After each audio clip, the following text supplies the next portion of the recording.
Right now in Petersburg, Indiana, the White River is sitting at about 7.5 feet. Flood stage there is 16. Walk down to the gauge in Pike County this morning and you will see a river inside its banks, doing nothing in particular. And the National Weather Service office in Indianapolis has that same gauge cresting at 21.8 feet, 1 week from today on Sunday the 23rd. 14 feet of rise, roughly 4¼ meters, still on its way on a river that looks perfectly calm. That gap is the whole story in Indiana this morning. The rain is finally leaving. The flood is not. The crest that erased a 113-year-old record at Anderson and at Noblesville has now cleared Indianapolis, and it is walking southwest through the rest of this state toward towns where, as of right now, nothing has happened yet. I'm Walter. No sponsors on this channel, no brand deals, no gear money. Nobody pays me to point a camera at a river, and nobody gets to tell me which numbers to read you. Start with the mechanism because it explains everything that follows. When rain falls on a watershed, it does not arrive at the river all at once. It runs off fields, into ditches, into creeks, into tributaries, and then into the main stem. And each of those handoffs costs time. What you end up with is a flood wave, a moving bulge of high water that travels downstream at its own speed, independent of the weather that created it. On the White and the Wabash, in country this flat, that wave moves at something close to a walking pace, 20–30 miles a day, which means the storms that soaked Muncie and Anderson on Tuesday are physically still in Indiana on Sunday. They are just wearing a different shape. So here is where that wave stands. At the top of the system, it is over. The White River at Muncie is dropping back below flood stage. Anderson peaked near 24.9 feet against a flood stage of 10, past the mark set in 1913, and by late last night had fallen to about 15 feet. Noblesville touched 24.6 feet in the small hours of Saturday morning against a flood stage of 14. A record that had stood since March of 1913. And by 11 o'clock last night, it was down to 22.8 and still falling. That is real progress. And if you live up there, it is the first good news you have had in a week. Through Indianapolis, the wave is passing through right now. The gauge near Nora was reading 20.4 feet late last night against a flood stage of 11. With the Weather Service calling it major flooding that approaches the flood of record. At Ravenswood, where the levee protecting Rocky Ripple stands only about 17 feet tall, the city closed floodgates through Friday night and Saturday. And by the time the last gate went in, residents were being told plainly that once it shut, vehicles, including emergency vehicles, could not get in or out. The Indianapolis Fire Department reported dozens of water rescues across Saturday with roughly 95 people and 45 pets brought out. Downtown at the Raymond Street gauge, the Weather Service raised its expected crest to 20.8 feet overnight and put the timing at around daybreak this morning. If you're in Marion County, today is your peak. It gets better from here. Now the part that is not getting attention, and the reason I am making this video. Follow the White River southwest out of Indianapolis, and every gauge on the list is going the other direction. Near Centerton, the river was at 12.9 feet last night against a flood stage of 12, forecast to crest at 16.6 feet Monday afternoon. At Spencer in Owen County, 12.9 feet last night, flood stage 14. It has not flooded yet. It goes over this afternoon and crests near 20.5 feet Wednesday morning. At Elliston, the crest lands Thursday evening near 24.5 feet.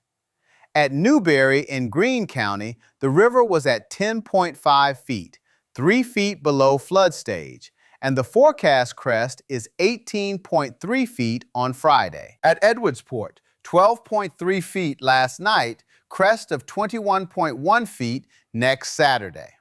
And then Petersburg, where we started, 7.6 feet, cresting at 21.8 feet a week from today.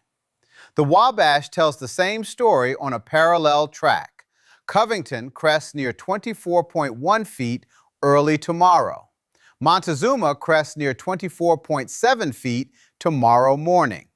Terre Haute was at 19.4 feet last night and crests near 24 feet Wednesday, with the flood warning there running until Monday the 24th. Riverton, down on the Illinois line, crests near 21.8 feet Friday evening. Hudsonville, across the river in Crawford County, Illinois, peaks Friday afternoon. Read those forecast dates together and you get the honest shape of this thing. Indianapolis is at the halfway point, not the end. And there is a detail in those Weather Service statements you should not skip past. Look at what is described at the crest levels downstream. At Montezuma, at 24 feet, floodwater is near the top of all agricultural levees. At Terre Haute, at 24.5, water is at or near critical stages of many agricultural levees. At Edwardsport, at 20 feet, water is at critical levels for makeshift levees. At Riverton, at 22 feet, water approaches critical levels on most levees. Agricultural levees, makeshift levees, those are not the engineered, inspected, federally maintained floodwalls that Indianapolis has. Those are earthen banks thrown up over generations to keep bottomland farmable, privately built, privately maintained, held to no common standard. They were never designed for a record crest. The upstream half of this flood ran into a city with a flood wall and a public works department that could close gates at 2 in the morning. The downstream half is running into farm country, and the protection down there is a good deal thinner. So what about more rain? Here, the news is better, and I want to be precise about it. The Weather Prediction Center still had a moderate risk of excessive rainfall in play overnight. But the center of that risk had already shifted east into Ohio and West Virginia. For today into tomorrow morning, the moderate risk sits over West Virginia. The terrain there is doing the work. And forecasters trim the slight risk area back out of parts of the Ohio Valley entirely. By Monday, Indiana is out of the picture, with only a marginal risk left over Kentucky, Tennessee, and the Appalachians. Drier and warmer air is expected to build in behind the front through midweek. That is the forecast, and forecasts have error bars. The Weather Service put a specific caution in its own statements last night. More than about an inch of additional rain in these basins could raise the crest numbers I just gave you, and anything less would mostly just hold the high water in place longer. So do not treat those crest figures as fixed. Treat them as the current best estimate and check them again tonight. Here is what this means for you.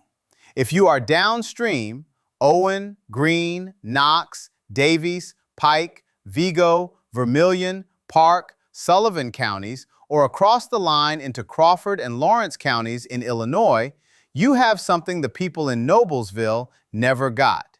You have days. Use them. Move equipment and livestock to high ground now while the ground is dry and the roads are open, not Thursday night in the dark. If you are behind an agricultural levee, find out today who inspects it and what stage it has held before, and decide where you go if it does not hold this time. Do not wait for a knock on the door. If you are anywhere near this water, the single thing most likely to kill you is your own vehicle. Deputies in Delaware County recovered a woman in her 50s on Friday who they believe drove into floodwater. That is how most flood deaths in this country happen. 6 inches of moving water, about 15 centimeters, will take your feet out from under you. 2 feet, around 60 centimeters, will float a car. You cannot see whether the road under that water is still there. At night, you cannot see anything at all. Turn around every time. And if you are upstream in Anderson or Noblesville or Broad Ripple, watching your river drop, the water going down is not the same as the danger going away. Do not go back into a flooded home until the people running the response tell you it is clear. Crews in Indianapolis said Saturday it could be several days. For warnings and river forecasts, go to weather.gov. For road conditions, use NDOT's TrafficWise. For anything about your own street, your own levee, your own evacuation, your county emergency management agency and your local officials are the authority, not me and not any channel. If you are in immediate danger, call 911. Which brings us back to Petersburg and to a river sitting at 7.5 feet on a quiet Sunday morning with 14 feet still to come. There is no siren going off in Pike County right now. There is nothing to see. That is exactly the moment a week's warning is worth something, and exactly the moment most people throw it away. This situation is still developing, and the Crest forecast will move as the water does. I will be back with an update as the numbers change. If you want those the moment they post, subscribe and turn on notifications. To the firefighters, the DPW crews, the National Guard, and the volunteers who have been in that water since Tuesday, thank you. To everyone in Indiana whose home is in this, I'm sorry, and I hope the number on your gauge comes in lower than the forecast. Keep an eye on the water and keep a road out.